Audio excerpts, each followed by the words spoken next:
कैसे हो दोस्तों? सोच के देखिए, अगर एक दिन एक अमीर शख्स अचानक सब कुछ खो दे। महल, गाड़ियां, नौकर चाकर, सब कुछ खत्म हो जाए, तो इसकी जिंदगी किस कदर उजड़ जाएगी। आज सऊदी अरब भी बिल्कुल इसी खौफ के साए में खड़ा है, क्योंकि दुनिया तेजी से एक बाद अज तेल दौर की तरफ बढ़ रही है। तवानाई के आलमी सर्वे चीख चीख कर खबरदार कर रहे हैं। 2020 के आखिर तक दुनिया में साबित शुदा तेल के ज़खायर तकरीबन 1.73 ट्रिलियन बैरल बाकी थे। एक वक्त था जब हिसाब लगाया गया कि अगर इसी रफ्तार से पैदावार जारी रही तो 50 या 55 साल में तेल खत्म हो जाएगा।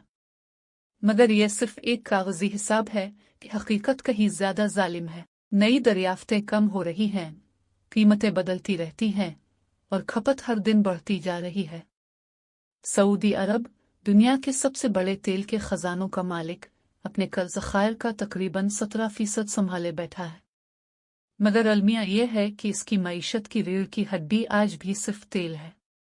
IMF की रिपोर्ट्स कहती हैं, सऊदी हुकूमत की 60 से 75% आमदनी अब तक सिर्फ इसी एक सोने जैसे माए तेल पर टिकी रही है। और यही वजह है कि 2016 में मोहम्मद बिन सलमान को एक बड़ा ऐलान करना पड़ा, विजन 2030। दोस्तों, विजन 2030 का मतलब था तेल के सहारे से आज़ादी और एक नई दुनिया की तलाश।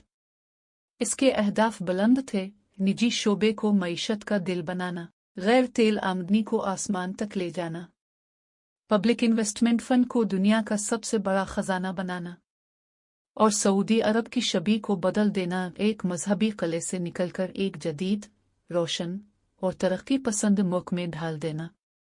लेकिन हर तब्दीली कुर्बानी मांगती है। पहले जहां अवाम पर कोई टैक्स न था, वहां अब VAT आ गया। पहले 5%, फिर अचानक 15%। सॉफ्ट ड्रिंक्स पर 50% टैक्स, एनर्जी ड्रिंक्स और सिगरेट पर 100%। यानी अय्याशी का हर जायका अब महंगा और हुकूमत के लिए एक नया जरिया आमदन।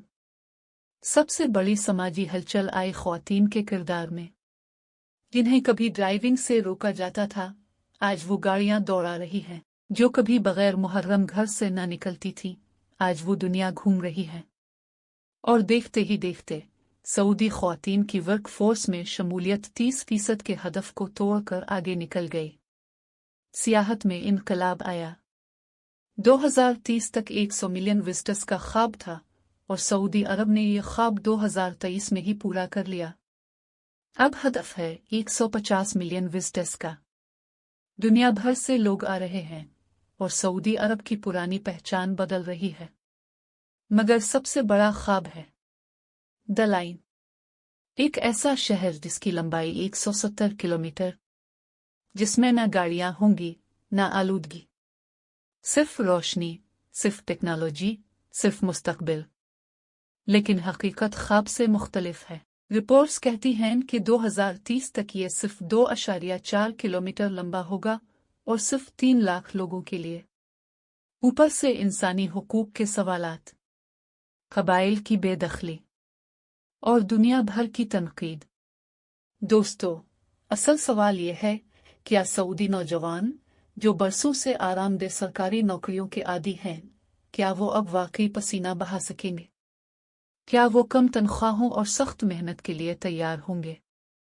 क्या सऊदी अवाम उन इस्लाहात को कबूल करेंगे जब मजहबी तबका एक बार फिर मुज़ाहमत के लिए खड़ा हो जाएगा? सऊदी अरब आज एक ऐसे मोड़ पर खड़ा है जहां वापसी का कोई रास्ता नहीं। तेल का सूना अब धोखा है। अब फैसला यह है, आ तो आगे बढ़ो, पसीना बहाकर, कुर्बानी देकर एक नई दुनिया बनाओ। अब फिर दुनिया देखेगी कि सल्तनत जिसने कभी तेल से दुनिया को रोशन किया, खुद अंधेरों में डूब गई।